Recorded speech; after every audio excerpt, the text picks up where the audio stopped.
Share बाजार की चाल को देखकर ऐसा लग रहा है कि एक के बाद एक करके टेंशन सब जो थी वो टेंशन बड़ी जल्दी खत्म हो गई। चाहे यूएस की टेंशन हो, भारत पाकिस्तान की टेंशन हो, बाकी सारी टेंशन धीरे धीरे खत्म हो गई या कम हो गई है, या फिर कहें कि मार्केट ने उसको अब फैक्टर इन कर लिया है। लेकिन बाजार जिस तरीके से चल रहा है ना, तो जब हम सोचते हैं कि अब बाजार ऊपर चढ़ना शुरू कर दिया, ऊपर ही जाएगा, तो अचानक से अगले दिन गिर जाता है। जब सोचते हैं पता नहीं कहाँ गिरेगा, तो अगले दिन बढ़ जाता है। ऐसा लगता है कि एक डायरेक्शन की तलाश में बाजार घूम रहा है और शायद किसी ट्रिगर का इंतजार कर रहा हो। तो वो ट्रिगर क्या हो सकता है?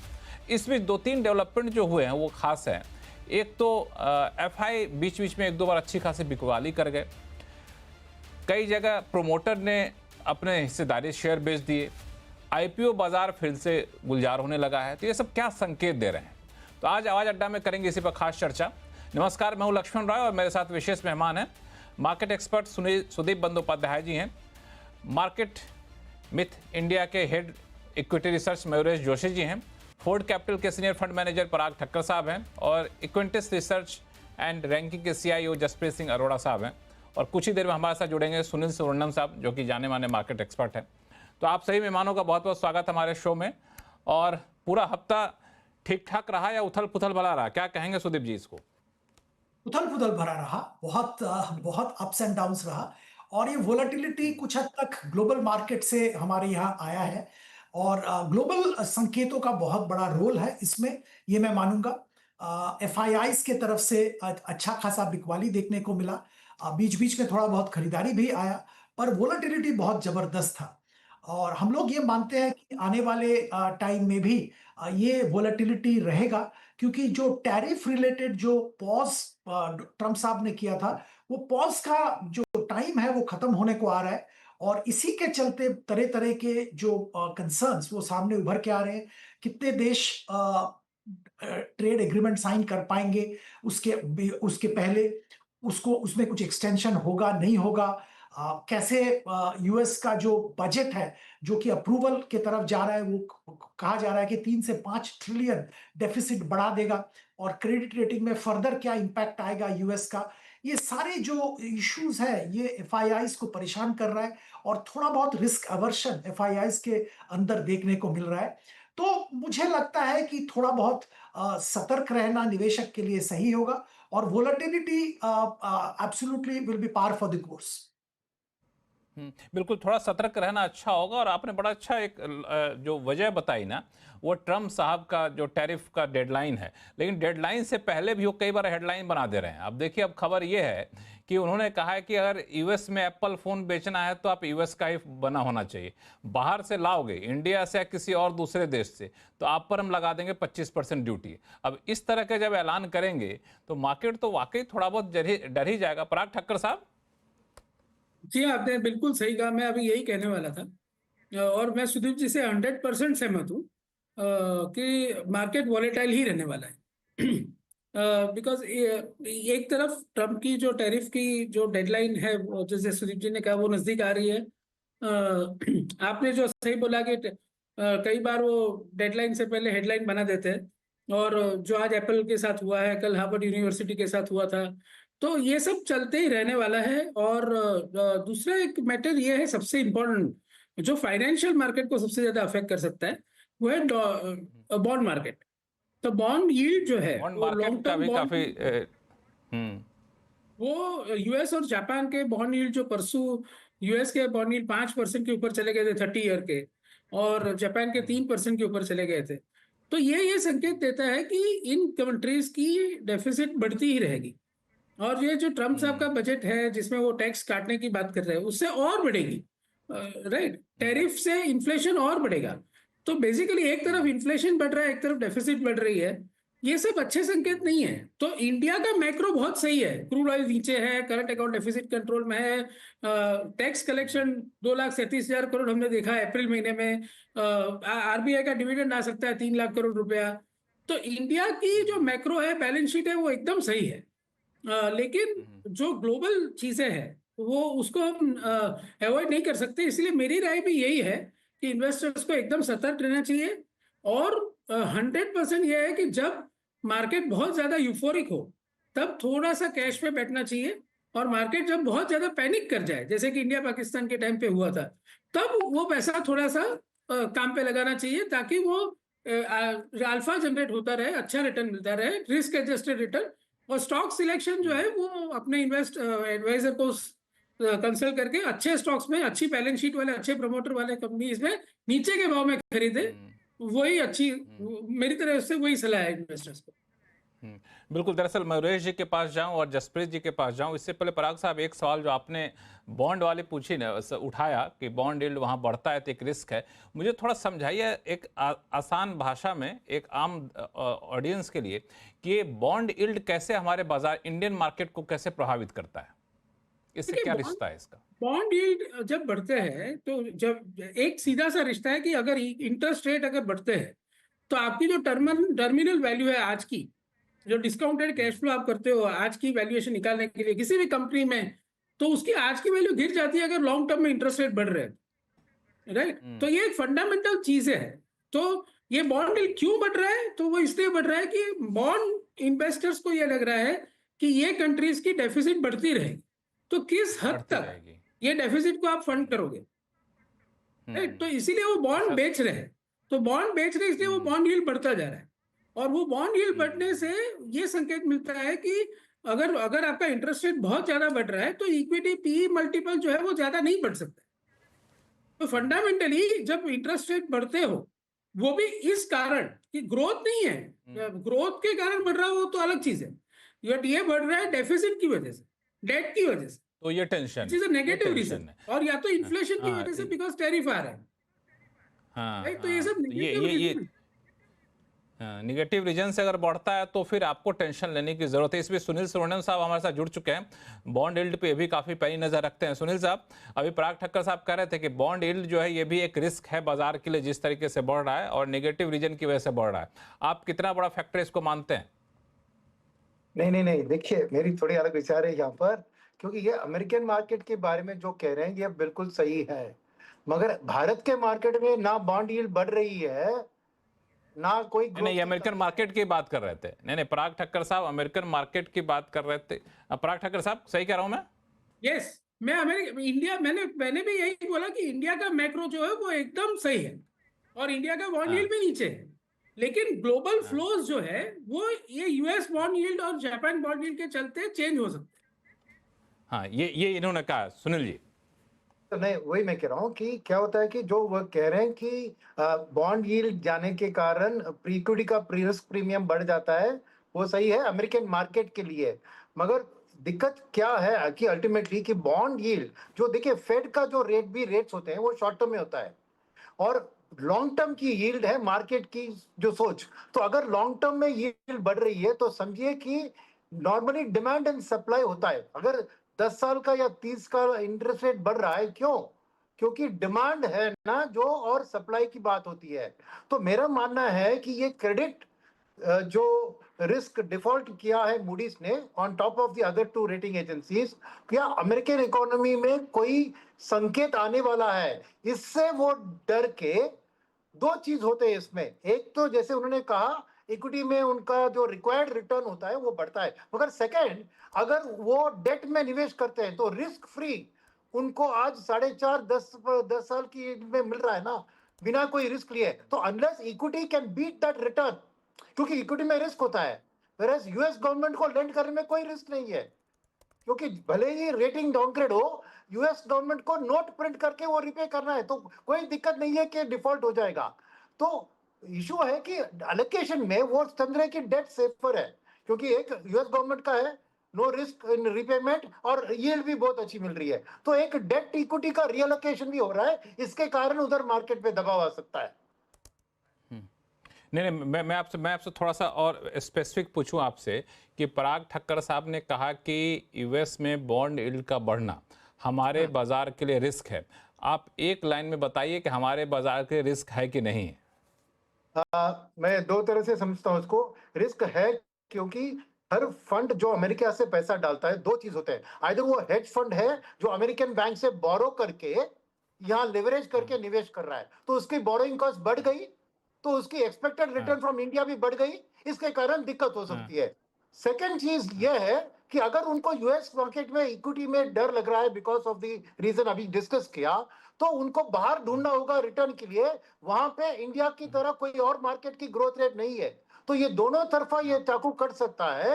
एक तरफ कॉस्ट ऑफ फंडिंग बढ़ता है, मगर मेरे ख्याल में इंडियन मार्केट, क्योंकि लिक्विडिटी अल्टीमेटली अपनी बेस्ट रिटर्न को ढूंढती है और इंडियन मार्केट फिर भी बेस्ट रिटर्न उनको दिलवा सकती है। तो इसलिए मेरा मानना है कि थोड़ी शॉर्ट टर्म के लिए दिक्कत होगी हेज फंड्स की कॉस्ट के लिए, मगर लॉन्गर टर्म के लिए हमारी ग्रोथ रेट पैसे को खींचेगी इधर। पराग ठक्कर साहब, एग्री हैं आप? मैं ये बात से 100% सहमत हूँ कि इंडिया का मैक्रो जो है वो आज की तारीख में वर्ल्ड में सबसे बेस्ट है। डेट टू जीडीपी आप पकड़िए, कॉर्पोरेट डेट टू जीडीपी अपना 56% है, चाइना का 197% है।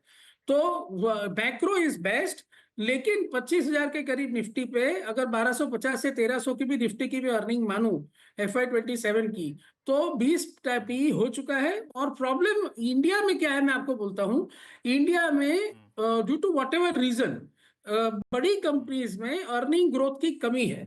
तो मेरे हिसाब से यहाँ से बहुत बड़ा रिटर्न बनना थोड़ा डिफिकल्ट है, और इसीलिए अगर रिटर्न बनाना है तो इसी तरह से बनेगा कि जब मार्केट बहुत ज्यादा पैनिक कर जाए कोई रीजन से, तब आप आपके जो चुनिंदा शेयर है वो लीजिए। और जब मार्केट बहुत ज्यादा ग्रीडी हो जाता है, बहुत ज्यादा बढ़ जाता है, और बहुत ज्यादा, जैसे कि आपने बोला कि अभी कोई कंसर्न नहीं दिख रहा है, तो जब कोई कंसर्न नहीं दिख रहा है तब मार्केट जब बहुत बढ़ता है तब थोड़ी सी मुनाफा वसूली करिए, यही मार्केट की वॉलेटिलिटी आपको कमा के देगी। ये मेरा एक व्यू है कि यहाँ से एब्सोल्यूट रिटर्न बहुत बड़ा बनना, लार्ज निफ्टी के लार्ज कैप स्टॉक्स में आप अगर फोकस करिए तो कम है। आप देखिए हिंदुस्तान लीवर की ग्रोथ क्या आ रही है, कोलगेट की ग्रोथ क्या आ रही है, सन फार्मा ने बोला है 7 से 8-9% ग्रोथ आएगी। तो पॉइंट है कि India is a very good balance sheet to bat on, लेकिन इंडिया की अर्निंग ग्रोथ जो है वो मेरे ख्याल से because of base effect, because of whatever reason थोड़ी सी स्ट्रगल कर रही है। और दूसरा एक पॉइंट मैं ऐड करना चाहूंगा यहाँ पे कि जो जहां पे earnings bottom of the cycle पे है, जैसे कि दिसंबर में सीमेंट के भाव इंडिया में 10 साल की बॉटम पे थे, तो आपने अगर सीमेंट में पैसा लगाया है तो सीमेंट में पैसा अच्छा बन सकता है, बिकॉज वो बॉटम ऑफ द साइकिल से उभर रहा है। टाटा स्टील, सॉरी मैं स्टॉक्स का नाम नहीं लेना चाहूंगा, जैसे, लेकिन वो एक कंपनी जिसमें यूरोप के लॉसेस कम होने वाले हैं, तो उससे एक बड़ा डेल्टा अर्निंग में आ रहा है, तो वो वहां पे बड़ा पैसा बन सकता है। लेकिन अगर आप देखिए कि स्टैंडर्ड जनरल कंपनीज के अगर आप देखिए तो अर्निंग ग्रोथ जो है वो इतनी स्लो हो गई है कि 20 पी ऑलरेडी जब निफ्टी का हो चुका है, तो यहाँ से आगे तो मेरा ये सिर्फ एक ही लिमिटेड पॉइंट है, एक लाइन में खत्म करूंगा। India is a fantastic macro story, earning growth की कमी है, तो आपको एज अ फंड मैनेजर ढूंढना है या आपको एज अ इन्वेस्टर ढूंढना है कि कहाँ 20-25% अर्निंग ग्रोथ मुझे मिल सकता है, और उस जगह पे पैसा 100% बनेगा। उस जगह पे पैसा मैं ऐड करना चाहूंगा, मैं एक चीज लक्ष्मण जी, देखिए मैं सहमत हूं उनके जो कह रहे हैं, मगर दो चीज मैं पॉइंट आउट करूंगा इंडिया के बारे में। एक रेशो होता है inverse of P minus G-sec yield. तो आज 1 ईयर फॉरवर्ड पी 20 पे है, तो इनवर्स ऑफ पी 5% पे है, और जीसेक यील्ड 6.5 के करीब, यानी ये डिफरेंस जो 1.5 to 1.2 to 1.5 is a trigger point for equity as an asset class. Historically अगर ये चार्ट ट्रैक करें, जब ये लेवल पे रीच होता है तो इक्विटीज उभर के आती है। नंबर 1 पॉजिटिव सिग्नल वो है जो नारोइंग ऑफ द डिफरेंशियल हुआ है। सेकंड बात मैं मानता हूं कि निफ्टी की जो पी, ये फॉरवर्ड पी जो है, वो इस अर्निंग सीजन के गाइडेंस से बन गया है, क्योंकि सभी कंपनियों ने बहुत पेसिमिस्टिकली गाइडेंस दिया है, क्योंकि टैरिफ का एक नेगेटिव माहौल सामने था। जैसे ही बीटीआई साइन होगी और ये पॉजिटिविटी आएगी, मेरा मानना है कि एक्चुअल अर्निंग जो आएंगे अगले क्वार्टर और उसके बाद वाले क्वार्टर में, वो कंसेंसस गाइडेंस से बेहतर आएंगे, और वो एक अपवर्ड पुल देगी अपने इक्विटी कलेक्शंस को। ये मेरी दो पॉइंट है। बिल्कुल, इस पे मैं आऊंगा। मैं अर्निंग सीजन पे जो आगे का आउटलुक क्या देख रहे हैं, इस पे हम लोग बातचीत करेंगे। दो मेहमान हमारे साथ जुड़े हुए हैं, मयूरेश जोशी साहब और जसप्रीत जी। मयूरेश जोशी साहब, काफ़ी लंबी चर्चा हुई बॉन्ड को लेकर के, दोनों हमारे पैनलिस्ट की राय थी काफ़ी हद तक एक समान राय थी, थोड़ी सी चल के आगे उसके इम्प्लीकेशन पे अलग अलग व्यूज़ थे। आप इसको कैसे देख रहे हैं? इवनिंग लक्ष्मण जी। नहीं, बिल्कुल, आई थिंक मैं दोनों से सहमत हूँ। आई थिंक जो बॉन्ड यील्ड मोमेंट होती है, ये एक ट्रिगर पॉइंट होता है एफआईएस के लिए या एफपीआईस के लिए, क्योंकि कहीं ना कहीं आई थिंक जो रिस्क ऑन एसेट क्लास है विच इज इक्विटीज, अगर वहां पे वॉलेटिलिटी आती है for various global macro reasons, जो मैं भी मानता हूं, आई थिंक निर्भर रह सकते हैं in terms of futuristic expectations, but जब ये स्थिति उभर के आती है तो जो एक शिफ्ट देखा जाता है because of the yield moment on the upside, थोड़ी जो एक बैलेंस ऑफ पेमेंट्स में या एक जो विड्रॉल्स होते हैं, ये शायद सेफर हेवन एसेट्स की तरफ निकल जाते हैं। बट क्या ये स्ट्रक्चरल मूव है या टेम्पररी मूव है in terms of adjustments? Looking at a lot of events that are packed, June end तक टैरिफ इम्पोजिशंस की जो एक ट्रम्प साहब मांग कर रहे हैं, उसमें एक निष्कर्ष लग जाएगा। दूसरा, आई थिंक जो इन्फ्लेशनरी एस्पेक्ट्स है ग्लोबली, क्या उसमें थोड़ी राहत के संकेत हम देखने मिलेंगे? तीसरा, आई थिंक जो बॉन्ड यील्ड्स हैं, it is not just restricted to the US. आप यूएस 30 ईयर देखिए, यूके 30 ईयर देखिए, जर्मन बुंड्स देखिए, जापानीज येन देखिए जो 30 ईयर है, everybody is at elevated levels, जो स्ट्रेस इंडिकेट कर रहे हैं ग्लोबल मैक्रोस को लेकर। तो मुझे लगता है, आई थिंक एक जो बॉटमिंग आउट सिलसिला हो सकता है and Confluence of all these events, June and July and तक, जहां तक काफी क्लैरिटी आ जाएगी टैरिफ्स को लेके, थोड़े इन्फ्लेशनरी डेटा पॉइंट्स को लेके, in terms of tariffs, tax policies as well, और उसका इम्पैक्ट कैसे आ सकता है यूएस के बैलेंस शीट के ऊपर, इंटरेस्ट रेट साइकिल या रीपेमेंट साइकिल के ऊपर भी। और Q1 में जो अर्निंग्स स्टार्ट होंगे इंडियन कॉन्टेक्स्ट में, जो हम कंजम्पशन की बात कर रहे हैं, जो टैक्स कट्स रिलेटेड कंजम्पशन आएंगे, जो अर्बन कंजम्पशन को ड्राइव करेंगे, रूरल साइड पे जो मॉनसून्स एक्सपेक्टेड हैं, जो बेहतर हो सकते हैं ये वित्त वर्ष के लिए या वर्ष के लिए, उससे I think rural discretionary spending, MSP increases अच्छे हो सकते हैं, विच टेंड्स टू बिलीव, जो काफी कमेंट्रीज हम अंडरलाइंग या अंडरपिनिंग कमेंट्रीज हैं, कि शायद Q1 Q2 एक बेस क्वार्टर्स हो सकते हैं। और सेकंड हाफ में, जैसे हम हमेशा पेक करते हैं लक्ष्मण जी काफी सालों से, कि सेकंड हाफ में एक अर्निंग रिकवरी आएगी। The golden question here is कि will it be different this time? और मुझे लगता है, आई थिंक जो इंडियन मैक्रोज हैं, जो माइक्रो इंडिकेटर है कॉर्पोरेट अर्निंग्स को लेके, because of all these tailwinds coming through, शायद ये बार थोड़ा अलग सही में हो और कॉर्पोरेट अर्निंग्स में सही में सुधार देखने मिले, which might peg India at a higher status in terms of even the premium valuations from a price earning multiple compared to the rest of the Jaspreet ji, माफ़ी चाहूँगा, आपके पास बहुत देर से आ रहा हूँ मैं, लेकिन दिलचस्प चर्चा चल रही थी। एक तो बॉन्ड को लेके था, लेकिन बॉन्ड से बात आते आते अब कॉर्पोरेट अर्निंग पे आ गई। तो मैं यहीं से आपसे शुरुआत करूं कि जो अब तक के अर्निंग्स आए हैं, मोटा मोटी पिक्चर क्लियर हो चुका है। तो इससे क्या ये माना जाए कि FY26 के जो अर्निंग्स आने शुरू होंगे Q1 के या Q2 के, वो अब इसी तरीके से बेहतरी की तरफ बढ़ेंगे? जी बिल्कुल। अभी तक तो पॉजिटिव ही रुझान आ रहे हैं, जैसा अभी तक जितने भी रिजल्ट्स आए हैं। तो just to give a glimpse, Nifty में अभी तक बीट वर्सेस अंडर परफॉर्मिंग जो है वो 50-50 रहा है। जितने भी रिजल्ट्स डिक्लेयर हुए हैं, ये थोड़ा सा डेटेड है, 1 week back. Mid cap has के ना पॉजिटिव सरप्राइज दिया है, 2/3 बीट दिया है मिड कैप ने, एंड 1/3 अंडर परफॉर्म किया, अंडर परफॉर्म मतलब under the estimate, and small cap में उल्टा है, 2/3 ने अंडर परफॉर्म किया। तो ओवरऑल अगर आप पूछेंगे तो निफ्टी की overall growth for the fourth quarter on a profit basis is about 5%। Mid cap की है करीबन 20 से 25% और स्मॉल कैप की 3%। So overall so far I think Q4 एक काफी बार चर्चा की थी कि क्या वो पॉजिटिव सरप्राइज लाएगा, तो बहुत बड़ा तो नहीं लाया definitely, but 5% is definitely a good number. But more importantly mid cap में एक रे ऑफ होप है, जहां पे 20 से 25 से एज मच एज 30-40% भी ग्रोथ आ रही है। तो I think there is a ray of hope, and जैसे एक्सपर्ट्स कह रहे हैं, ये a lot of this year incrementally 3 से 6 महीना थोड़ा स्टॉक पिकिंग वाला मार्केट रहेगा।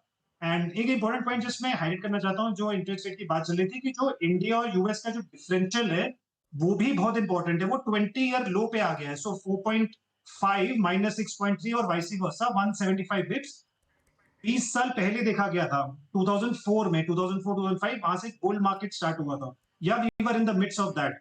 तो उसका अंडरलाइन इंप्लीकेशन ये है कि we should be in that elevated P valuation zone, because अभी थोड़ा रिस्क ऑन जोन में हम जा रहे हैं। And our all the metrics, fiscal deficit, the debt to GDP, the growth, GDP growth rate, inflation, all parameters, largely India is far better place compared to the largest economy in the world, which is US. So I think we are more positively inclined in incrementally, because as I said, interest rates का जो भी चल रहा है that, and obviously जो results अभी तक आए हैं, वो ज्यादा 60-65% उन्होंने पॉजिटिव सरप्राइज दिया है। एंड इंक्रीमेंटली आई थिंक अगर मॉनसून अच्छे रहते हैं, इंटरेस्ट रेट्स और कम कट होते रहते हैं एंड क्रूड कम रहता है, डॉलर इंडेक्स अगर फेवरेबली प्लेस्ड है under 100, I see no reason why market should be too much in a nervous zone incrementally. Sideways consolidation is obviously any days possible. Sudeep sir, आप भी Q4 के result से ऐसे ही उत्साहित हैं या फिर आपको लगता है कि थोड़ा सा कॉशियस होने की जरूरत है? हालांकि मॉनसून तो समय से पहले आ गया है, जिस तरीके से आया मुझे लगता है कि वो एक बहुत ही पॉजिटिव होप दे रहा है। बिल्कुल सही लक्ष्मण जी। देखिए, दो चार क्षेत्र का मैं जिक्र करूंगा जहां पे नतीजे बहुत ही अच्छे आए हैं और उम्मीद ये है कि ये मोमेंटम उन सेक्टर्स में जारी रहेगा। एक तो अगर आप देखें, सीमेंट एक ब्रेकआउट सेक्टर के रूप में उभर के सामने आया है। तगड़ा डिमांड, और भी डिमांड बढ़ने की उम्मीद है।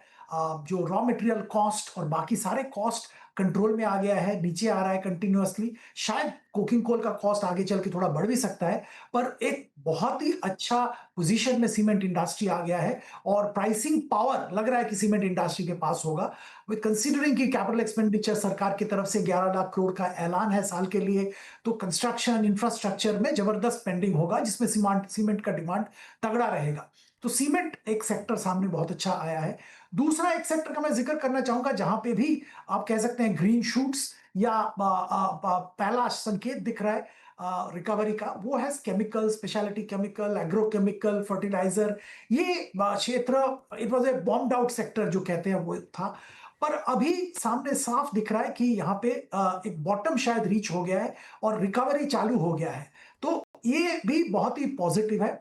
हाँ, प्रॉब्लम एफएमसीजी में है, प्रॉब्लम आईटी में है, और यहाँ पे एफएमसीजी, कंज्यूमर ड्यूरेबल, ऑटो, सब जगह में दिख रहा है कि कंजम्पशन डिमांड में थोड़ा दबाव आया है। Particularly urban demand. Rural demand तो भी थोड़ा बहुत इंप्रूव किया है, पर अर्बन डिमांड में प्रॉब्लम है। आप कॉलगेट के नतीजे देख लीजिए, किसी भी एफएमसीजी के नतीजे आप देख लीजिए, ये साफ सामने आ रहा है। अब उम्मीद ये है कि आने वाले क्वार्टर्स में ये डिमांड पिकअप करेगा, और जैसे आपने जिक्र किया, मॉनसून का बहुत पॉजिटिव फोरकास्ट है। वैसे हम देख भी रहे हैं मॉनसून शायद टाइम से पहले आ जाएगा इस बार। तो अगर मॉनसून ठीक ठाक रहा और इसका डिस्ट्रीब्यूशन भी ठीक ठाक रहा, देखिए क्वांटम भी इंपॉर्टेंट होता है, डिस्ट्रीब्यूशन भी इंपॉर्टेंट होता है। अगर मॉनसून का डिस्ट्रीब्यूशन भी ठीक ठाक रहा, तो मुझे लगता है कि आने वाले क्वार्टर्स में बेहतरीन नतीजे एफएमसीजी और कंज्यूमर ड्यूरेबल, ऑटो, ये सारे सेक्टर से देखने को मिलेगा, पर्टिकुलरली टू व्हीलर्स वगैरह जहां पे डायरेक्ट लिंकेज है। बिल्कुल, ये लेकिन एक चीज़ और मैं जोड़ दूं आपको, कंज्यूमर डिमांड आएगा। जो शुरुआत आपने की ना सीमेंट सेक्टर से, तो आप लोगों को ये बता दूं कि रिजर्व बैंक ने डिविडेंड का ऐलान कर दिया है। ये 2.69 लाख करोड़ रुपए रिजर्व बैंक डिविडेंड देगा, और पिछले साल के मुकाबले 27% ज़्यादा है। मुझे लगता है कि उम्मीद से ज़्यादा बेहतर पैसा सरकार के पास आ रहा है। और ये पिछले साल आपने देखा और 2.1 लाख करोड़ था, उससे पहले तो बहुत कम था, 87,000 करोड़ का आसपास था। और इसके लिए आरबीआई ने अपना जो सीआरबी होता है, कंटीजेंट रिस्क बफर, इसको भी बढ़ा दिया, 7.5% कर दिया है। तो जब सरकार के पास पैसा इतना ज़्यादा आएगा, तो मुझे लगता है कि इसका असर आपको कैपेक्स पर भी देखने को मिलेगा। और जब कैपिटल एक्सपेंडिचर सरकार अपनी क्षमता बढ़ाने के लिए खर्च करेगी, तो वो भी बाजार में एक डिमांड क्रिएट करेगा। सुनील साहब, आप कैसे देख रहे हैं इस फैसले को रिजर्व बैंक के? इसके 3-4 गुण होते हैं। एक है फिस्कल डेफिसिट के ऊपर, क्योंकि ये इनकम आके इस साल की बैलेंस शीट को ठीक करेगा, तो जो भी उन्होंने फोरकास्ट दिया है फिस्कल डेफिसिट का, वो मीट करने में आसान होगा, क्योंकि ओवरऑल डिविडेंड उन्होंने खाली 2.75 to 3 lakh crore he project किया था, उसमें खाली आरबीआई ने 2.7 दे दिया है। तो बाकी पीएसयू कंपनी का डिविडेंड आकर डेफिनेटली उसको एक्सीड करेंगे, नंबर 1। तो ये फिस्कल के लिए पॉजिटिव है। सेकंड, जो आपने कहा कैपेक्स के लिए जरूर पॉजिटिव है, मगर मोर इंपॉर्टेंटली बैंकिंग सिस्टम के लिए, क्योंकि ये खर्चा जब गवर्नमेंट करती है, चाहे वो कैपेक्स में हो या कंजम्पशन में हो, वो बैंकिंग सिस्टम के थ्रू फ्लो होती है। तो जब आरबीआई रेट कट करती है, तो लिक्विडिटी बहुत इंपॉर्टेंट होती है, नहीं तो ट्रांसमिट नहीं होता है रेट कट। तो ये फैक्टर लिक्विडिटी, अपनी जो इंटरेस्ट रेट का जो भी कट एक्सपेक्ट कर रहे हैं, उसको ट्रांसमिट करने में बहुत काम आएगा, और इसका बेनिफिट आपको सीधे कंजम्पशन में दिख सकता है, क्योंकि ईएमआई, हाउसिंग लोन या ऑटो लोन या पर्सनल लोन के ईएमआई घटेंगे, तो नेचुरली लोग भी अपने जो भी एक बड़ा चीज, बड़े घर, बड़ी गाड़ियां खरीदने की इसमें जाएंगे आगे। तो इसका मल्टीप्लायर इफेक्ट मैं समझता हूँ कि बहुत अच्छा होगा। बिल्कुल आपके मुंह में घी शक्कर हो, ईएमआई घटे, ब्याज दरें घटे, लोग ढेर सारे सामान खरीदे, कंज्यूमर ड्यूरेबल्स खरीदे। पराग ठक्कर साहब, सुनील जी तो बात को बहुत दूर तक लेके चले गए डिविडेंड ज्यादा मिलने की खुशी में। आप कैसे देखते हैं आरबीआई की तरफ से डिविडेंड का फैसला 2.69 लाख करोड़ रुपए, और साथ ही साथ सीआरबी को बढ़ा दिया, ये अपने आप ये भी बड़ी खबर है। नहीं, मैं सुनील जी से 100% सहमत हूँ कि मैंने जैसे कहा कि इंडिया का मैक्रो इतना अच्छा है जिसकी कोई लिमिट नहीं है, और हर महीने 2,37,000 करोड़ जीएसटी कलेक्शन प्लस ये 2,70,000 करोड़ का एक बार डिविडेंड का ऐलान, तो बेसिकली गवर्नमेंट के हाथ में काफी पैसा है स्पेंड करने के लिए। और रेट कट भी हो रही है साथ साथ में। और जैसे कि सुनील जी ने बहुत राइटली बताया, बैंकिंग लिक्विडिटी अगर बढ़ गई और फिर रेट कट होता है, तब वो रेट कट ट्रांसमिट होता है सिस्टम में। तो इंटरेस्ट रेट कटेंगे तो definitely this is going to be a good demand booster in the second half after monsoon ends, and hopefully monsoon is good. तो मेरे हिसाब से ऑटो की वगैरह की डिमांड सेकेंड हाफ में बढ़ सकती है।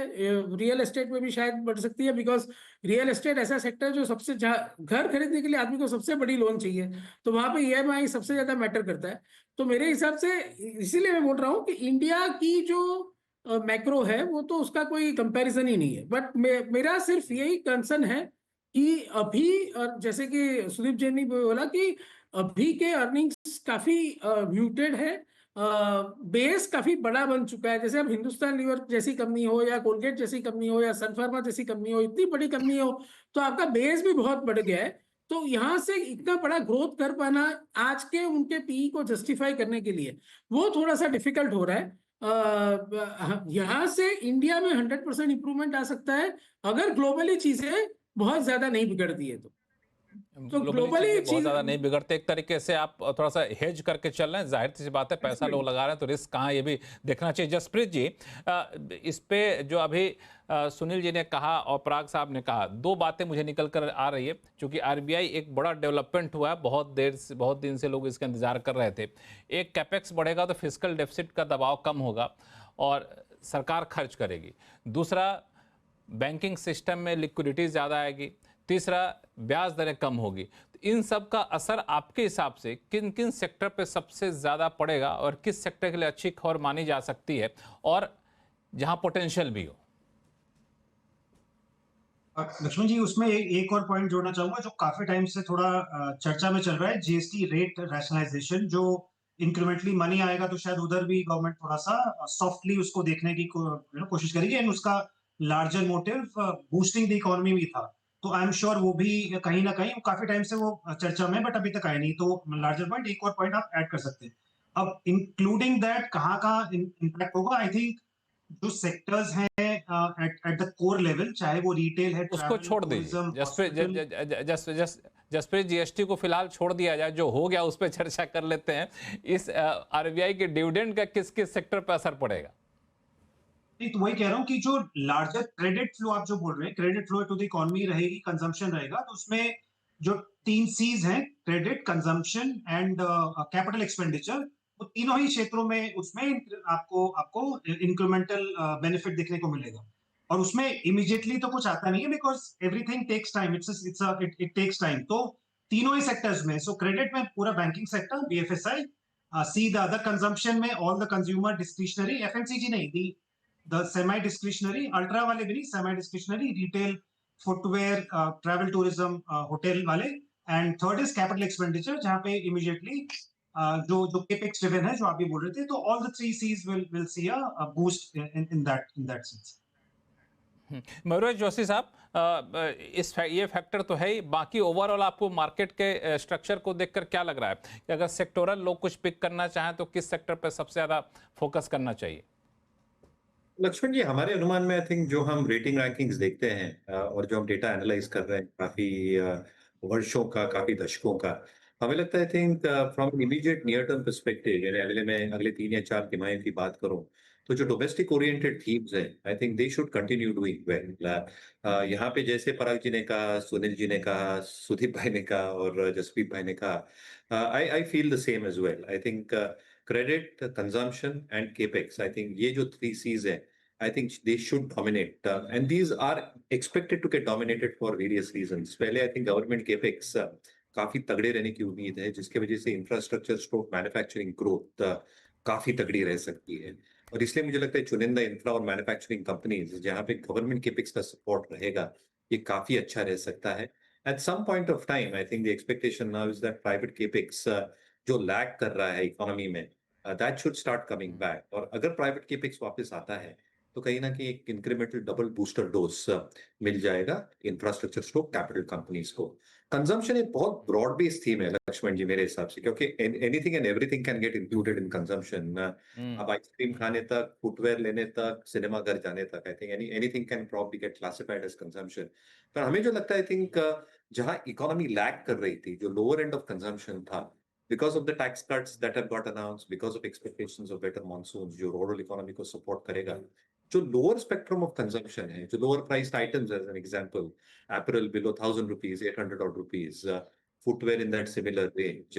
Consumer discretionary का offtake ज़्यादा हो सकता है, consumer durables will suit, और इसलिए I think within this basket मुझे लगता है जो apparel makers हैं, textile makers हैं, footwear players हैं, ये थोड़ा ज़्यादा अच्छा प्रदर्शन कर सकते हैं, because rural will do well as well. कहीं ना कहीं I think agrochemicals as a space might actually continue doing well, क्योंकि with better monsoons crop output अच्छा रह सकता है, not just for the kharif season but upcoming rabi season as well.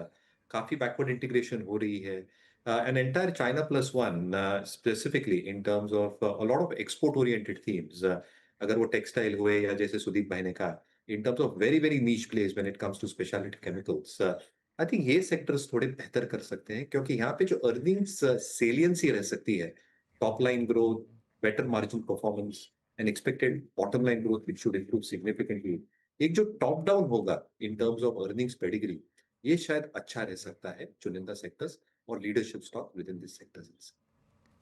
हालांकि इसमें एक लाइन और भी जोड़ देना चाहिए हम लोग को, जो ट्रम्प प्रूफ सेक्टर है उस पर ज़्यादा फोकस रखें फिलहाल, जब तक कि ट्रम्प साहब के सारे पिटारे यहाँ पे खुल नहीं जाते, ये एक टेंशन हमेशा बनी रहती है। सुदीप सर, इसमें एक चीज़ और मैं जोड़ूं कि थोड़ा सा आगे बढ़ा जाए, तो सेक्टर की तो बात की हमारे बाकी साथियों ने, अगर हम कैप के हिसाब से जाएं तो जो रिजल्ट आए हैं, हम लोग देख रहे थे कि मिड कैप के रिजल्ट ठीक ठाक ही हैं, मतलब बुरे नहीं हैं लेकिन ठीक ठाक ही हैं, और जो आप देखें जिस तरीके से रिबाउंड आया है, तो मिड कैप में भी रिबाउंड आया है, लेकिन वैल्यूएशन के हिसाब से मिड कैप महंगे हो गए हैं, लार्ज कैप अभी भी थोड़े सस्ते हैं। आपका कहाँ फोकस रहना चाहिए आपके हिसाब से? देखिए, मेरा फोकस लक्ष्मण जी वो ट्रम्प प्रूफ सेक्टर में ही है, और ट्रम्प प्रूफ सेक्टर का सेक्टर में पहला सेक्टर तो सीमेंट है। वापस मैं सीमेंट पे आ गया। देखिए, सीमेंट ऐसा सेक्टर है कि आप एक्सपोर्ट नहीं कर सकते हो, ज्यादा दूर तक ट्रांसपोर्ट भी नहीं कर सकते हो। सो ये बिल्कुल ट्रम्प प्रूफ सेक्टर है, और ये डोमेस्टिक इकोनॉमी के साथ पूरा जुड़ा हुआ है, और सरकार का कैपिटल एक्सपेंडिचर बढ़ेगा, रियल एस्टेट, हाउसिंग, आप किसी भी एरिया देख लो जो एक्टिविटी चल रहा है उसमें सीमेंट का रोल बहुत बड़ा है। और हालांकि मानसून के समय में आमतौर पे सीमेंट की डिमांड थोड़ी सी कम हो जाती है, क्योंकि इंफ्रा प्रोजेक्ट वगैरह थोड़े से रुक जाते हैं, शॉर्ट टर्म में थोड़ा सा ये एक दो कंसर्न। तीन महीने की बात है, 2-3 महीने की बात है, उसको आप इग्नोर करिए। हम 1 साल की बात कर रहे हैं कि ट्रम्प प्रूफ अगर करना है तो आपको 1 साल के लिए करना है, तो सीमेंट में जरूर ध्यान देना चाहिए। दूसरा मैं कहूंगा कि जो ईपीसी, कंस्ट्रक्शन, इंफ्रास्ट्रक्चर, इसमें जो काम कर रहे हैं वो दिग्गज कंपनीज इंडिया में, यहाँ पे भी ध्यान देना चाहिए। ये भी ट्रम्प प्रूफ सेक्टर है एक तरह से। तीसरा मैं कहूंगा आप ध्यान दीजिए पावर पे। डोमेस्टिक पावर सेक्टर में एक रेवोल्यूशन तो मैं नहीं कहूंगा, बट बहुत बड़ा स्ट्रक्चरल चेंज हो रहा है, और ये स्ट्रक्चरल चेंज अगला 5-10 साल चलेगा। और ये 5-10 साल में सेक्टर के, अगर आप पावर जनरेटिंग कंपनीज लीजिए, ट्रांसमिशन कंपनीज लीजिए, डिस्ट्रीब्यूशन कंपनीज लीजिए, और पावर फाइनेंशियर्स लीजिए, एंसिलरी लीजिए, हर जगह पे बहुत जबरदस्त ग्रोथ आएगा। और वैल्यूएशन कौन सा पावर, ट्रेडिशनल पावर कि रिन्यूएबल पावर? दोनों में अगर आप एनटीपीसी की अगर बात करें तो देखिए 30 गीगावाट पावर कैपेसिटी वो डाल रहा है, उसमें दोनों है। आप अदानी पावर को देखिए कितना डाल रहा है, टाटा पावर देखिए कितना गीगावाट डाल रहा है, और दोनों का मिक्स है। हर पावर प्लेयर दोनों का मिक्स करके डाल रहे हैं, और देखिए पावर डिमांड बढ़ रहा है, और ये डिमांड दोनों साइड से मीट हो रहा है। तो मुझे लगता है कि दोनों सेगमेंट में, ग्रीन एनर्जी और ट्रेडिशनल एनर्जी, दोनों साइड में आप एक चीज देख लीजिए ना, बॉयलर का ऑर्डर, बीएचईएल का भर भर के बॉयलर के ऑर्डर मिल रहे हैं, जो कि कुछ साल पहले हम लोग सोचते थे कि ट्रेडिशनल पावर खत्म हो गया, अब सारा ग्रीन एनर्जी होगा। अब बॉयलर तो थर्मल पावर में लगता है, अब थर्मल पावर का इतना डिमांड बढ़ रहा है, नए नए ऑर्डर्स आ रहे हैं। तो मैं ये कह रहा हूं कि ये भी ट्रम्प प्रूफ सेक्टर है। तो एक 3 सेक्टर का मैंने जिक्र किया जो मुझे लगता है बिल्कुल ट्रम्प प्रूफ है और बहुत अच्छा अपॉर्चुनिटी इसमें बन रहा है। एक तो सीमेंट, कंस्ट्रक्शन, इंफ्रास्ट्रक्चर और पावर, ये तीनों सेक्टर में एक और सेक्टर है जी एक और सेक्टर है जिसपे काफी चर्चा चल रही थी, लेकिन अब लोग कह रहे हैं अब तो हाथ से निकल गया जी, पराग ठक्कर साहब, वो है डिफेंस सेक्टर। देखिए मैं मेरे पोर्टफोलियोज की बात नहीं करूंगा, लेकिन मेरा ये मानना है कि जब भी कोई सेक्टर में यूफोरिया बनता है तो एक इन्वेस्टर्स को, अगर वो 10 साल के लिए इन्वेस्ट नहीं कर रहा है, अगर वो रिस्क एडजस्टेड रिटर्न अपने इन्वेस्टर्स को देना चाहता है, तो जब भी कोई सेक्टर में नैरेटिव बनता है और बहुत ज्यादा यूफोरिया होता है तो थोड़ा सा प्रॉफिट बुक करना अच्छा होता है। तो मैंने तो ये एटलीस्ट किया है अपने पोर्टफोलियो में डिफेंस में। और सीमेंट में मैं एक और चीज ऐड कर पाऊंगा, मैं भी सीमेंट पे काफी बुलिश हूँ। मेरा एक और व्यू है कि अपार्ट फ्रॉम ये जो गवर्नमेंट के पास पैसा आएगा और वो कैपेक्स होगा, सबसे बड़ी चेंज जो हुई है ये इंडस्ट्री में कि दिसंबर महीने में जब सीमेंट प्राइसेस बॉटम पे थे, तब जो 2 बड़े दिग्गज सीमेंट कंपनीज है उन्होंने काफी छोटी कंपनियां एक्वायर कर ली थी। तो अभी उनकी जो ये एक्विजिशन की जो चीज है वो ऑलमोस्ट खत्म हो गई है, तो ये सारे वीक प्लेयर्स निकल चुके हैं। तो अभी जो है ये इनका फोकस है प्रॉफिट पे, कैश फ्लो पे, और जो नई कैपेसिटी इन्होंने एक्वायर की उनको प्रॉफिटेबल बनाने में। राइट, तो जैसे कि अल्ट्राटेक ने अपने कॉल पे कहा कि मेरे को इंडिया सीमेंट की प्रॉफिटेबिलिटी अल्ट्राटेक के साउथ के प्लांट के हिसाब से लानी है, तो उसके लिए जो प्राइस चाहिए, तो सीमेंट में एक एक्स्ट्रा एडिशनल डेल्टा फैक्टर है कि बाकी सब सेक्टरों में क्या होता है कि आपको ऑपरेटिंग लेवरेज मिलता है अगर डिमांड बढ़ती है। तो यहाँ पे प्राइसिंग का भी एडवांटेज है, तो सीधा आपकी अर्निंग पे आएगा और सीधा कैश फ्लो बनेगा। 2 स्मॉल कैप सीमेंट में स्टॉक्स के नाम नहीं लेना चाहूंगा, 2 स्मॉल कैप सीमेंट कंपनियों ने लास्ट क्वार्टर में, एक कंपनी ने 800 करोड़ का डेट चुका दिया और एक कंपनी ने 400 करोड़ का डेट चुका दिया, जबकि पहले 9 महीने तो एकदम खराब थे कि लास्ट ईयर तो गवर्नमेंट स्पेंडिंग खराब थी, इलेक्शन के कारण आरबीआई की लिक्विडिटी काफी टाइट थी। वो सभी फैक्टर्स अभी खुल चुके हैं, डिमांड अच्छी है, प्राइसेस बढ़ रहे हैं। तो I think I will completely agree with Sudeep ji कि cement is the best sector in my view, जहां पे आपको अर्निंग का डेल्टा सबसे ज्यादा मिलेगा। हालांकि मुझे लगता है यहाँ पे सुनील जी कह रहे होंगे हमारे सेक्टर की कोई चर्चा कर नहीं रहा है, ये शुरू से ही बीएफएसआई सेक्टर बड़ा उत्साहित रहे हैं। सुनील सुरडन साहब। बिल्कुल, मेरा मानना है कि सिंगल बिगेस्ट फैक्टर ये देखें आप तो low inflation, RBI rate cut, liquidity और 1 लाख करोड़ का बजट का गिव अवे, ये सब मिला के मुझे अल्टीमेटली बैंकिंग सेक्टर फायदा उठाएगा, क्योंकि ना ही lending through EMI and other things, but savings का कंपोनेंट भी, जो भी mutual fund distribution, insurance distribution, PMS distribution में जाता है, उनका प्राइवेट सेक्टर बैंक का सबसे बड़ा उधर फी इनकम का भी ग्रोथ हो सकता है। तो इसलिए मेरी बीएफएसआई में कॉन्फिडेंस अभी भी जारी है। और मैं एक बात और कहूं, आप बहुत ट्रम्प प्रूफ की बात कर रहे थे, तो कोशिश ये हो रही है कि यहाँ पे कैसे ट्रम्प की नाटकों से हम बच सके और एक सेफ्टी को ढूंढे इक्विटी मार्केट के अंदर। मगर इक्विटी मार्केट एक रिस्क का मार्केट है, उधर जाके सेफ्टी ढूंढना माने दाम में वो चीज आ जाती है। तो अब शायद वक्त है कि ट्रम्प नॉन प्रूफ, जहां पे ट्रम्प का, क्योंकि अल्टीमेटली क्या पॉजिटिव इंडिया को अगले 6 महीने में कुछ चीज पॉजिटिव हो चुकी है, वो है बीटीए का साइनिंग। यानी बीटीए साइन हो गई तो सब ये ट्रम्प की जो नाटक के कारण सेक्टर हावी अभी प्रॉब्लम में है, वही दौड़ सकते हैं और वही आज वैल्यूएशन में थोड़ी कम में है। तो एक पोर्शन पोर्टफोलियो में इक्विटी में, रिस्क मार्केट है इक्विटी, तो रिस्क तो लीजिए, खाली ट्रम्प प्रूफ को मत ढूंढिए कि सेफ्टी सेफ्टी सेफ्टी। जहां पे आपको वैल्यूएशन आज कम है बिकॉज ट्रम्प का हवा उसके ऊपर है, वहां थोड़ा एलोकेशन कीजिए, क्योंकि बाउंस बैक जब बीटीए साइन होता है वहीं से आएगी, क्योंकि एक रिलीफ रैली उधर पकड़ेगी चीज। तो मेरा मानना है कि खाली ट्रम्प प्रूफ ना रखे तो ट्रम्प वाले भी रखे, ट्रम्प प्रो भी रखे तो ज़्यादा अच्छा यहाँ पे रहेगा। लेकिन ट्रम्प प्रो कहाँ पे जाए इस पे चर्चा करेंगे, लेकिन अभी वक्त है छोटे से ब्रेक का। ब्रेक के बाद जल्द लौटते हैं, कहीं जाइएगा नहीं।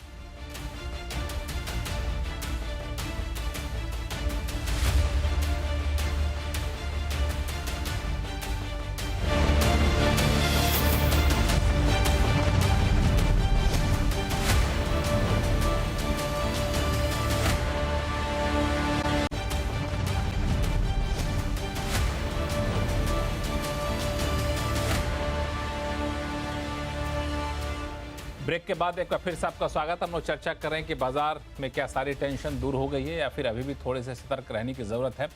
तो ब्रेक पे जाने से पहले बातचीत यहाँ खत्म हुई थी कौन कौन सेक्टर पे जाएं। तो सुनील सुवर्णम साहब ने बाकी लोगों से अलग राय ली कि ट्रम्प प्रूफ तो रखिए लेकिन साथ में अगर ज़्यादा अच्छा थोड़ा बहुत रिस्क ले सकते हैं तो अच्छे रिटर्न के लिए आपको ट्रम्प प्रो भी रखना चाहिए, जिससे ट्रम्प से फ़ायदा भी हो रहा है। जसप्रीत जी, आप सुनील जी की राय से कितने सहमत हैं? अगर थोड़ा सा ट्रम्प प्रो रखना हो तो कहाँ जाएंगे, कहाँ दांव लगाएंगे आप? सो इनिशियली जब वो अनाउंस हुए थे लक्ष्मण जी, टैरिफ्स और वो पूरा हंगामा हुआ था, तो we had for the sake of marketing, और आप थोड़ा उसको लाइटर टोन में ले सकते हैं, we had introduce the portfolios called TIP, which is tariff insulated portfolio, right? तो customers, retail customers, HNI customers थोड़ा कनेक्ट कर पाते हैं। उसका सिंपल मतलब था कि यूएस में एक्सपोजर कम है इन स्टॉक्स का, यूरोप में एक्सपोजर कम है, एक्सपोर्ट कम है, डोमेस्टिक फेसिंग एक्सपोजर ज्यादा है, जैसे पराग जी ने बोला सीमेंट है, केपेक्स है, etcetera. But now I think we are beyond that phase, जो सर ने भी बोला। तो अभी अब टाइम आ गया है कि अब इंक्रीमेंटल रिस्क हम ले सकते हैं, बिकॉज इंक्रीमेंटली आप देखेंगे कि अब वॉर खत्म हो गई है या जो भी चल रहा था, तो डिफेंस का यहाँ से लेके चढ़ के कोई मतलब नहीं है, राइट? एंड देयरफॉर अब वो अगेन ट्रम्प कह ले, टैरिफ कह ले, we should start building risk into the portfolio. Doesn't mean कि हम ओवरवेट हो जाएंगे आईटी में, डजंट मीन कि हम ऑटो एंसिलरी कंपनी जिसका हेवीली एक्सपोज्ड है टू यूएस ओवरवेट हो जाएंगे, but possibly we are more neutral there, जो पहले हम इंक्रीमेंटली हम अंडरवेट हो गए थे। But largely to summarise sir, we are overweight on BFSI and the domestic facing sectors, चाहे वो हेल्थ केयर है, या फिर कंजम्पशन है, और या फिर क्रेडिट है, as I discussed. So I think it's time to build risk again. But I would again say sir, अगर आप निफ्टी में देखेंगे तो कुछ अपॉर्चुनिटी नहीं मिलेगी वहां। 5, 6, 7, 10% की अपॉर्चुनिटीज है प्रॉफिट ग्रोथ YOY। आप मिड कैप में आएंगे और स्मॉल कैप में रिस्क ज्यादा है। तो आवर लार्जर बिलीफ इज, जो मिड कैप जो स्पेस है जिसमें कुछ ना करके 250-300 स्टॉक्स हैं, वहां पे इनफ अपॉर्चुनिटीज हैं जो 20 से 30% प्रॉफिट ग्रोथ की क्षमता रखते हैं इस ईयर एंड नेक्स्ट ईयर। तो उधर अपॉर्चुनिटीज बहुत है, उसमें अट्रैक्टिव वैल्यूएशन भी है। अगर आप पीजी करेंगे तो between 1.5 to 2 times enough opportunity है। So we are largely overweight mid caps and neutral large caps and underweight small caps. हालांकि मयूरेश जी, ये मिड कैप पे ज़्यादा कह रहे हैं जसप्रीत जी, लेकिन एक आम धारणा ये बनी हुई कि जब वापस से रिवर्सल आया है तो मिड कैप की वैल्यूएशन ज़्यादा महंगी है एक तरीके से कंपेयर करें तो लार्ज कैप से। आप कैसे देख रहे हैं कि आप लोग का भी दाव मिड कैप पे ज़्यादा है इन दिनों? बट जैसे जसप्रीत ने कहा था पहले, I think and I completely subscribe, I think जो अर्निंग्स ग्रोथ रही है मिड कैप्स में वो रिलेटिवली बेहतर रही है कंपेयर टू लार्ज कैप्स। और जो एक बीटा होता है लक्ष्मण जी, आई थिंक वो मिड कैप्स ही देते हैं over longer period of time. मैं ये नहीं कह रहा हूँ कि I think you will have to put your filters in place. जैसे जसप्रीत बता रहा था, हमारे अलग अलग पैरामीटर्स हैं in terms of how we look at mid cap as a universe. और इसलिए आई थिंक जो लीडरशिप स्टॉक्स है सिलेक्टिव सब सेगमेंट्स में मिड कैप यूनिवर्स में, हमें लगता है I think a large part of the basket can probably be having a weightage towards that. अभी एक ideal weightage depends on the risk reward, but मुझे लगता है आई थिंक एक appropriate mix, largely skewed in terms of large caps, largish mid caps, चुनिंदा mid caps, and a very small component towards small caps. I think ये बहुत appropriate mix हो सकता है जहां तक इक्विटीज का सवाल रहा है। और जहां तक आप एक्सपोर्ट ओरिएंटेड सेक्टर्स की बात कर रहे थे, मुझे लगता है इवन विद इन आईटी, जो चुनिंदा मिड कैप आईटी स्टॉक्स है उन्होंने बहुत शानदार प्रदर्शन दिया है। वैल्यूएशंस महंगे हो सकते हैं, but if you probably look at the commentary construct large caps versus mid caps, एक जो डील विन की साइज होती है, दूसरा आई थिंक जो प्राइसिंग होता है ये डील्स को लेके, और जो एक्सपेक्टेशन है अंडरलाइन ग्रोथ को लेके, शायद चुनिंदा मिड कैप आईटी स्टॉक्स ठीक ठाक कर सकते हैं। Let's not ignore pharma selectively as well, क्योंकि आई थिंक जो कॉस्ट और टाइम एफर्ट्स लगते हैं फार्मा प्लांट्स डालने में, ट्रम्प साहब भले कुछ भी कहे, बट आई थिंक अगर आप एली लिली का मैनेजमेंट को सुनते हैं तो उन्होंने बहुत स्पष्ट तरीके से कहा है कि there entails a significant cost and significant time. Our companies are well entrenched, हम काफी अच्छा काम कर रहे हैं when it comes to speciality NDAs, जो हम जेनेरिक्स पे बनाते हैं, जो सुपर स्पेशलिटी जेनेरिक्स हैं, लो कॉस्ट पे होते हैं, which also benefits the entire medical system.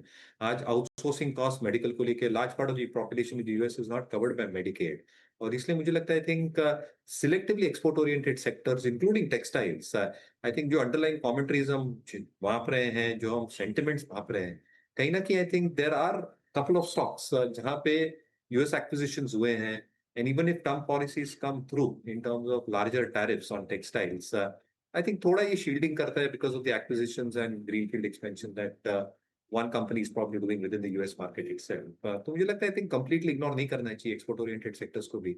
और large caps, largish mid caps और mid caps, I think इन तीनों में I think selective opportunities बिल्कुल बरकरार है.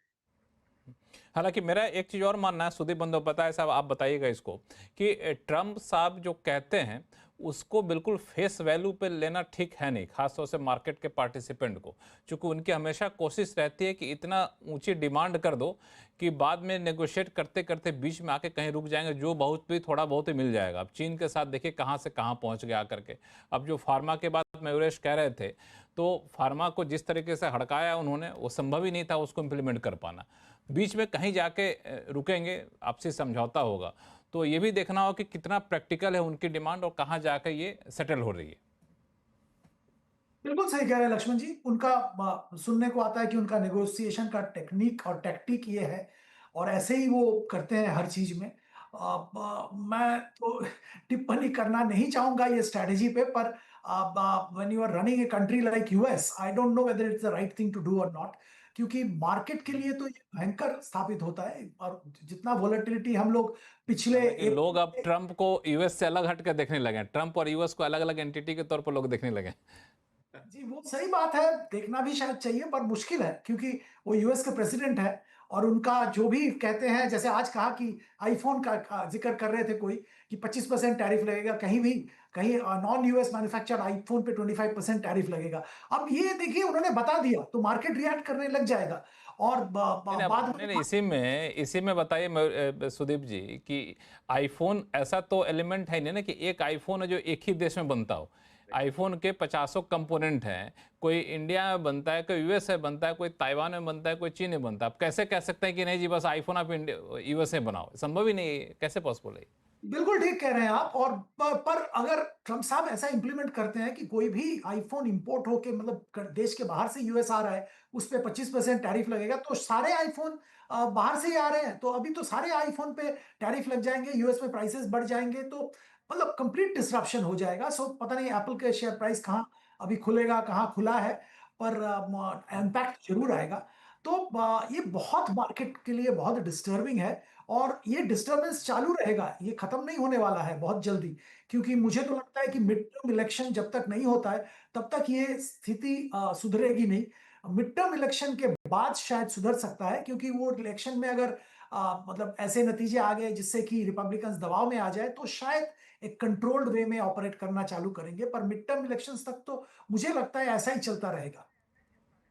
ऐसा ही चलता रहेगा, ये एक है. इसको कैसे देख रहे हैं पराग ठक्कर साहब आप? इसमें एक और बात जो निकल कर आई, अभी मयूरेश जी भी कह रहे थे कि आईटी जैसे सेक्टर पे भी हम लोग थोड़ा बहुत फोकस कर सकते हैं. कुछ मिड कैप आईटी है जो अच्छा परफॉर्म कर रही है, तो हम लोग का आईटी एक बड़ा कह सकते हैं कि हॉट सेक्टर बना हुआ है. लोग काफ़ी चर्चा कर रहे हैं. कई लोग कहते हैं जब तक ट्रंप की रणनीति आईटी में दाव लगाना बड़ा मुश्किल है, और इसमें आपका ये भी फैक्टर है जो आपने शुरू में उठाया था, बॉन्ड यील्ड का ही फैक्टर है. तो कैसे देखते हैं आईटी सेक्टर को? और स्पेसिफिक पूछूं आपसे तो देखिए, आईटी में हमारा स्टैंस इक्वल वेट है. हम इतने बुलिश नहीं है जितने सीमेंट में है, लेकिन आईटी, सीमेंट या बीएफएसआई दोनों में, लेकिन आईटी के सेक्टर की क्वालिटी ये है कि इतना कैश फ्लो थ्रो करता है ये. मतलब आप देखिए टीसीएस के पास 50,000 करोड़ कैश है. वो आप टीसीएस, एचसीएल टेक, इन्फोसिस आप मोर और लेस 3.5-4% डिविडेंड यील्ड पे है. तो जैसे कि जिक्र हो रही थी कि अगर कहीं कुछ ट्रेड टैरिफ सेटल हो जाता है, थोड़ा सा यूएस के ऊपर पॉजिटिव माहौल बनता है, तो ये सेक्टर काफी अच्छा स्विंग दे सकता है. इसलिए हमने इक्वल वेट करके रखा हुआ है इसके ऊपर टेक्निकली, और बिकॉज ये सेक्टर की क्वालिटी बहुत बढ़िया है. ये इसमें पे आउट रेशियोज आप देखिए, इन्फोसिस के, एचसीएल टेक के 80-90% पे आउट है, जो आपको एज ए इन्वेस्टर 3-3.5 से 4% डिविडेंड यील्ड मिलता है. तो ये वैल्यूएशन सही है, डिविडेंड यील्ड सही है. इट इज जस्ट कि यहाँ पे मैक्रो व्यू क्लियर होने में टाइम जाएगा. बिकॉज आज आप यूएस में बैठे हो, आज जैसे कि अभी सुदीप जी बोल रहे थे कि एप्पल को आप बोलोगे कि अगर हर चीज जो बाहर से आएगी उसके ऊपर 25% ड्यूटी लगाएंगे, या वॉलमार्ट को आप बोलोगे कि जो चाहिए टेक्सटाइल चीज आप बाहर से खरीदोगे चाइना से, उस पर 25% ड्यूटी लगेगी, और उसको ये पता है कि मेरे को कस्टमर को पास ऑन नहीं करना है ये चीज, तो वो अपनी प्लानिंग कैसे करेगा? वो अपना बजट का प्लान कैसे करेगा कि मैं कितना आईटी स्पेंडिंग करूँ? राइट। तो वो एक दिक्कत है इसमें, तो मैक्रो दिक्कत है, बट सेक्टर की जो क्वालिटी है वो बढ़िया है, it is no doubt. So basically हमने भी वही प्रैक्टिकल कॉल लिया है कि इसको इक्वल वेट करके रख देते हैं, अच्छी कंपनीज है, कोई प्रॉब्लम नहीं है, और अगर कहीं सिचुएशन पॉजिटिव हो गया तो we should not miss out on this rally. और दूसरा एक मेरा एक सबसे बड़ा प्रॉब्लम में अगेन वापस आना चाहूंगा, जो सबसे बड़ा प्रॉब्लम है वो यही है कि बहुत सारी कंट्रीज ने बहुत सारा डेट लिया हुआ है, उनका डेट टू जीडीपी रेशियो बहुत हाई है। तो देश के उन देशों में, मैं इंडिया की बात नहीं कर रहा हूँ, उन देशों में ग्रोथ ला पाना वो एक चैलेंज है, बिकॉज आप फिजिकली स्टिम्युलेट नहीं कर सकते हो इकोनॉमी को। ऑलरेडी आपका डेट 125%, 130% डेट टू जीडीपी पे हो आप, तो कैसे आप उस इकोनॉमी को स्टिम्युलेट करोगे? वो एक बड़ी इश्यू है जब हम बात करते हैं ग्लोबल ग्रोथ की। इस मोर्चे पे हम लोग कम से कम कंफर्ट पोजीशन पे हैं, आप ये कहना चाहते हैं? यस, इंडिया कंफर्टेबल पोजीशन में, but you can not completely से कि इंडिया, जस्ट बिकॉज इंडिया बहुत बढ़िया है, वी आर कंप्लीटली आइसोलेटेड। हाँ, बिल्कुल बिल्कुल आपने सही कहा। हालांकि आईटी में एक और चीज़ है, आईटी की चूंकि आपने बात की थी कि आईटी सेक्टर में कंपनियां जो होती हैं बोलती कम है, परफॉर्म ज़्यादा करती हैं, मतलब आउटलुक थोड़ा सा बड़ा कंजर्वेटिव होकर के देती हैं, इस वजह से लोग उस पर नहीं जाएं, क्या उनका बेसिक है उस पर देखना होगा। एक बात, चूँकि शो हम अंतिम सेगमेंट में पहुँच चुके हैं, आईपीओ फिर से आने बड़े शुरू हो गए हैं, तो ये आईपीओ मार्केट बीच में थोड़े ठहर से गए थे, अभी आईपीओ का आना क्या संकेत देता है, सुनील सुब्रमण्यम साहब? तो मैं एक्चुअली देखूंगा कि ऑब्वियसली ये मार्केट का रीसेंट रैली कारण है कि वो फास्ट ट्रैक कर रहे हैं आईपीओ को, मगर हमें देखना चाहिए कि पैसा से क्या कर रहे हैं। अगर प्रमोटर अपना शेयर कम करा रहा है और कैश आउट कर रहा है वर्सेस जो लोग अपने बिजनेस में निवेश करने के लिए पैसा उठा रहे हैं, ये फर्क देखना पड़ेगा। जो लोग निवेश के लिए कर रहे हैं वो बहुत सही वक्त पे करें, क्योंकि माहौल आज उतनी ठीक नहीं है। अब वो बिल्ड कर रहे हैं बिजनेस तो बहुत बढ़िया, क्योंकि मार्केट में सही वक्त पर जो कैश आउट करने की कोशिश कर रहे हैं ना, उन कंपनियों के बारे में मैं थोड़ी दोबारा सोचूंगा कि उनको अपनी बिजनेस में उतनी कॉन्फिडेंस नहीं है और सोच रहे हैं कि अभी दाम बढ़ गए तो मैं कैश आउट करूं, तो मैं सावधान रहूंगा ऐसी कंपनियों से। लेकिन अभी तो कुछ बड़ी बड़ी कंपनियों ने वहां पे प्रमोटर ने अपने शेयर होल्डिंग बेच दिए, हल्का किया। वही कह रहा हूं मैं, फिर उनको कैश आउट करने के लिए मार्केट में अभी बाउंस बैक के कारण कर रहे हैं, तो अच्छी खबर नहीं है मेरे ख्याल में। जो बिजनेस में निवेश के लिए डाइल्यूट कर रहे हैं तो अच्छी खबर है। कैश आउट करना देखिए प्रमोटर का एक सिग्नल होता है ना कि मैं पैसा उठा रहा हूं मार्केट से, तो उसका एंड यूज क्या है। अगर वो किसी और अपने ग्रुप कंपनी में निवेश कर रहे हैं, उधर इक्विटी की जरूरत है तो ठीक है, मगर प्रॉफिट बुक करके अपना स्टेक को निकाल रहा है ना, तो एक नेगेटिव सिग्नल है, अच्छा संकेत। वही अपने बिजनेस के ऊपर भरोसा नहीं है। मयूरेश जोशी जी, दो चीजें हैं, आईपीओ का आना और कई प्रमोटर की तरफ से अपनी हिस्सेदारी को हल्का करना। नहीं, तो जैसे सुनील जी ने कहा, I think completely agree on that. I think अगर प्रमोटर स्टेक सेल हो रहा है कि they are taking the money home, तो आई थिंक ये रैली में एक एडवांटेज ले रहे हैं शायद ये सिचुएशन का। इनफैक्ट हमको उल्टा देखना चाहिए, जहां पे प्रमोटर्स एक्वायर कर रहे हैं शेयर्स मार्केट में, जिसका इंडिकेशन वही होता है कि प्रमोटर्स का वो बिजनेस पे कॉन्फिडेंस और ज्यादा है, और ये बिजनेस को ग्रो करते हुए अगले 5 या 10 वर्षों में डबल, ट्रिपल, इवन 5 टाइम्स देख रहे हैं। तो instead of looking at where promoters are selling, और अगर बेच भी रहे हैं तो क्या वो पैसा वो कंपनी में वापस ला रहे हैं ग्रोथ कैपिटल, अगर वैसा हो गया तो ठीक। Otherwise, I think where promoters are probably doing some element of acquisition into their own company.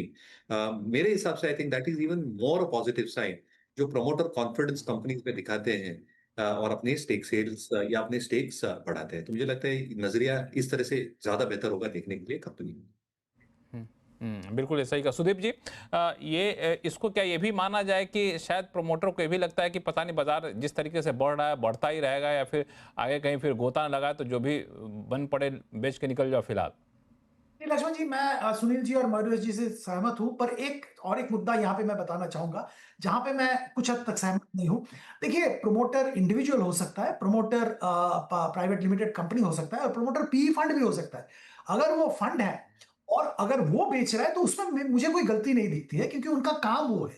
अगर एक पी फंड ने अपॉर्चुनिटी देख के एग्जिट लिया और वही पैसा और कहीं लगाएंगे, और वहां पे जो इन्वेस्टर है उनका एक्सपेक्टेशन एक टाइम के बाद एग्जिट का है, तो उसमें मुझे लगता है कि ऐसे सोचना नहीं चाहिए और उसमें कंपनी का इनहेरेंट जो स्ट्रेंथ है, कंपनी का बाकी जो फैक्टर्स है, उस पे ध्यान देके आईपीओ को सही या गलत बोलना चाहिए।